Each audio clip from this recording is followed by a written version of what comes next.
Welcome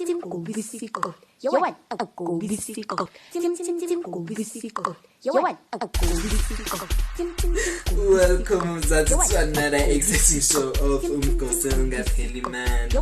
But lapho kuyena esebhiswa ngati igama lami ke nguyena ke usolokela. Kadaka habedwa kuhamba naye uThada weCrowd.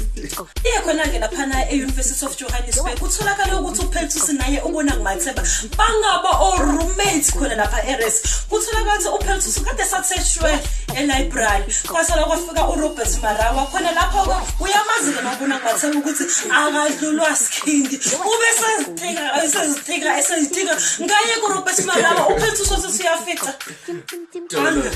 Ekuzuma ke yena ke ube confess ukuthi lezi zandla eziwu2 akuyena uAmen ezilapha kuWhatsApp amadoda nje ayi2 azithandanelayo. Siphinde siye khona ke lapha ku minister wethu ufikile Mbalula indlela ehlenyuka ngayo ngathi iphendule kaNtondini ukuthi kuya ngaka bophindela back to 16 years old cause simthola ngapha ka sports sesimthola ngapha emaphoyiseni manje asazi kahle ukuthi kuzakalani bizimhlomo somkaka wethu kubuka kade utheni ngaye Tiger. Mina hayibo uwena ukhulume ngaye hayi mina. Khuluma wena. Uwena ukhulume ngoSomisi mina ngisho ngolutho. Hayi mina wakithi ngeke ngikwazi. Hayi ngeke. Ngifuna sangithola ngeke nje ayikhuluma wena. Asawuvala umgosiswana.